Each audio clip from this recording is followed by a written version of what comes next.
there some institutions that are actually establishing oncology, cardiology, we have that. cardiology clinics Cardio-oncology. specifically dealing with that? Yes. Yeah, I mean, that's... So that's a great point. I think that one of the challenges that a lot of physicians in the community practices face is that who owns the patient, right? And oftentimes it's urology driven, oftentimes it's rad-onc, and I think most of us who work in a multidisciplinary approach style of practice believe that it doesn't really matter who owns the patient. What is important is what do we do as a group for the patient, right? The patient is in the middle. We try to all maximize that outcome. And I think to your point, Alicia, I think that, for instance, in our place, we have a cardio-oncology clinic, and we have many other resources that we utilize when we start ADT on patients, where we do it for the intermittent style or we do it for continuous ADT. And that is nutrition. We send them, we don't do, if you were to go to Boston, you may do a little bit more endocrine approach for bone because they're big into bone health and so forth. But oftentimes what we do nutrition. We put them in contact with exercise, with the health clinic.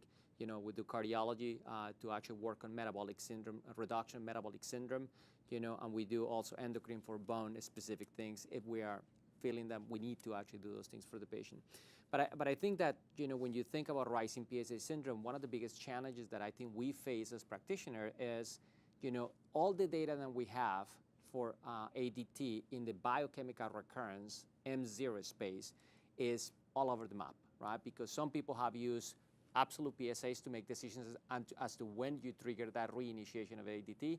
Some people have used testosterone recovery. Some people have used 6 months of ADT, which is probably, in my opinion, the best data that we have, and perhaps the data that I follow the most, which is Juanita Cook's data from Vancouver, looking at if you start someone on a rising PSA, you could do 6 months of ADT and then you stop.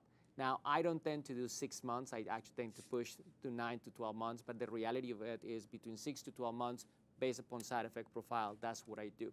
What I think is very important is for people who do this to pay attention to testosterone recovery, because the true rationale to do intermittent therapy is, in my opinion, are two. One is the side effect profile, maximizing your quality of life, but you need to ensure that you recover testosterone in order for you to have quality of life, right? If we start someone age 70 on an ADT for 6 months, that patient may very well not record his testosterone for a year, 2 years, 3 years. So they may not be getting their shots, but they are castrated by definition. The quality of life continues to be down. So I follow testosterone. So basically, during testosterone deprivation, only PSA, side effect management. As soon as they go off, then from then on, every 3 months, I check testosterone and PSA along the way. Once I know testosterone has recovered, then I know how long it's going to take for the patient to actually recover that quality of life. And that is the period that I think patients value the most, because once you have full testosterone, if I have to shut down your testosterone again within 3 months, then that patient really is not benefiting from intermittent therapy. On the contrary, if you go long and your PSA takes me a year to 2 years to restart ADT, that patient is benefiting from that approach. And the second, which is sort of the biologic rationale that, from the breast models, from the prostate cancer models with the Shinohara model mouse, is can we delay the onset of castration-resistant disease by doing on and off cycles?